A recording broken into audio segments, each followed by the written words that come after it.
राम। कैसे हैं आप? ईश्वर से यही प्रार्थना है आप हमेशा खुश रहें, तंदुरुस्त रहें, बड़ों का आशीर्वाद आपको हमेशा मिलता रहे। घर के अंदर ही रहना है, घर से बाहर बिल्कुल नहीं जाना है। और कल तो मैंने इनफैक्ट न्यूज़ के अंदर भी सुना था कि बाहर अगर जाते हैं तो शूज़ चप्पल को आपने घर के अंदर नहीं लेकर के आना है, क्योंकि उसके अंदर भी वायरस हो सकती है। तो घर के बाहर ही आपने उनको जूते चप्पल को बाहर ही उतारिएगा, घर की चप्पल अलग ही रखिएगा। बाहर की जो चप्पल जूते हैं वो अंदर नहीं लेकर के आने हैं। और अगर आप जा रहे हैं तो उनको बाहर के जूते चप्पल हैं उनको धूप के अंदर ही रखना है, ताकि आप घर के अंदर सेफ रह सकें। आज हम बात करेंगे कि हम मंदिर जाते हैं और मंदिर के अंदर प्रार्थना करते हैं, और हम बहुत बार जाते हैं लेकिन हमारी प्रार्थना पूरी नहीं हो पाती है। हम जो भी इच्छा करते हैं वो हमारी पूरी नहीं हो पाती है। तो ऐसी क्या वजह होती है? कितनी बार ऐसा होता है कि मंदिरों के अंदर कुछ हमारी कोई मनोकामना है, कोई इच्छा है, तो हमारा कोई दोस्त या हमारा रिश्तेदार हमारे को बोल देता है कि आप एक काम करिए, वो सिद्धि विनायक मंदिर है या कोई सिद्धि मंदिर है, और वहाँ पे जब भी जाते हैं ना तो हमारी मनोकामना पूर्ण हो जाती है। तो आप ज़रूर जाइए, उस मनोकामना वहाँ पे मांग करके आइए। देखिए, जब हम मांगने के लिए जाते हैं ना तो प्रभु को मालूम होता है कि जो इंसान आया है उसके पात्र कितना बड़ा है, उसको देना चाहिए या नहीं देना चाहिए, या ये समय उसके लिए नहीं है। और हम मांगने के लिए भगवान से जाते हैं तो हमारे को हमेशा ना, आपने एक कहानी सुनी होगी सुदामा की। सुदामा जी एक मुट्ठी चावल लेकर के गए थे, कच्चे चावल, वो भी पड़ोसी से मांग करके लेकर के गए थे कि मैं अपने प्रिय मित्र श्री कृष्ण से मिलने के लिए जा रहा हूँ, द्वारकाधीश से मिलने के लिए जा रहा हूँ। तो उन्होंने कुछ अपने मन के अंदर ही था कि मैं देखता हूँ प्रभु मेरे साथ में क्या करते हैं। ये स्टोरी तो आपको मालूम ही होगी। तो वहाँ जाकर के उन्होंने चावल दिए और उन्होंने कुछ भी नहीं मांगा, सिर्फ प्रभु को देखते रहे, और प्रभु ने उनके पग को पखारा था। और जब वो अपने घर गए तो उनको धन धान्य से भरपूर कर दिया था।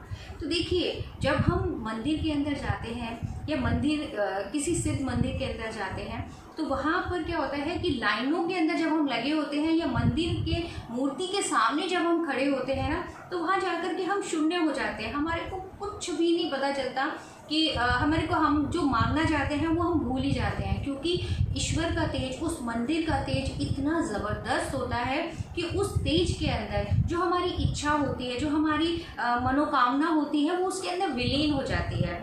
तो प्रभु तो अंतर्यामी है, वो तो महाशक्तिवान है। तो वहाँ पर तो मांगने से मांगना नहीं है, वहाँ पर तो मांग तो एक्चुअली में हम भूल ही जाते हैं कि हमें क्या मांगना है, क्योंकि प्रभु को तो सब कुछ मालूम है। देखिए, एक ही लाइन के अंदर ना एक बहुत बूढ़ी अम्मा की जो एक कहानी थी ना, एक बूढ़ी थी, ब्लाइंड थी और गणेश जी की बहुत पूजा करती थी। मगर उसने जब एक टाइम ऐसा आया कि गणेश जी ने कहा मैं उसको दर्शन देता हूँ, तो गणेश जी जब उसके पास जब एक समय आया तो जब गणेश जी गए तो उसने सब कुछ मांग लिया। तो देखिए, जब हम जाएं तो भगवान के सामने, तो उस पीरियड के अंदर ना एक ही लाइन के अंदर आप सब कुछ बोल दीजिए, प्रभु को सब कुछ पता है। तो उस जो मैं करती हूँ वो मैं आपको बता रही हूँ। तो आपने क्या बोलना है वहाँ पर जाकर के? आपने बोलना है कि हे परमपिता परमात्मा, हे महाशक्तिमान, आप सब कुछ जानते हो कि मुझे क्या चाहिए। मेरे परिवार में सदैव शांति बनी रहे, खुशी बनी रहे, सब स्वस्थ रहें, और मेरे घर के अंदर हमेशा आप विराजमान रहें, और आपकी पूजा मैं हमेशा करता रहूं, और आपके दोनों हाथ मेरे सर के ऊपर हों। देखिए, इस लाइन के अंदर ही मैं और मेरा परिवार हमेशा शांत, खुश, स्वस्थ रहे, मेरे घर के अंदर खुशियाँ रहें, और आपका हाथ मेरे सर के ऊपर बना रहे। तो जब उन प्रभु महाशक्तिशाली का हाथ आपके सर के ऊपर होगा तो आपका तो कोई बाल बांका भी नहीं कर सकता है। तो इस तरीके की आपने प्रार्थना करनी है। और अभी तो हम कहीं नहीं जा सकते हैं, तो घर के अंदर पूजा प्रेयर ज़रूर करिए। कहते हैं प्रार्थना में बहुत शक्ति है, और भगवान का शुक्राना ज़रूर करना है, शुक्रिया करना है, धन्यवाद ज़रूर करना है। और उसके साथ ही आपने जब भी अब आने वाले समय के अंदर ईश्वर से यही प्रार्थना है कि जल्द से जल्द हम ये जो चल रहा है इससे हम जल्दी से जल्दी बाहर निकलेंगे, और आप सब भी यही प्रार्थना करिए और वैसा ही पॉजिटिव सोचिए। और हमेशा ध्यान रखिए, जब भी आप किसी सिद्ध पीठ के ऊपर के मंदिर में जाते हैं तो वहाँ पर आपने क्या करना है, मंदिर के अंदर खड़े होकर के तो आपने यही कि प्रभु आपका शुक्राना करना है और मेरी सारी जो भी मेरे मन के अंदर है वो जो मैंने आपको बताया है वैसा ही बोलना है। और जब आप घर से मंदिर के जब बाहर आ जाएं तो जो गुंबद होता है मंदिर, हर मंदिर के अंदर, हर मस्जिद के अंदर, जितने भी तीर्थ स्थान है वहाँ पर गुंबद के ऊपर एक फ्लैग लगा होता है, झंडा लगा हुआ होता है। तो उस गुंबद को देख करके आपने जो भी मांगना है उस पीरियड के अंदर मांगिएगा। मंदिर के अंदर जाकर, मंदिर मूर्ति के सामने कुछ नहीं, वहाँ तो लीन हो जाना।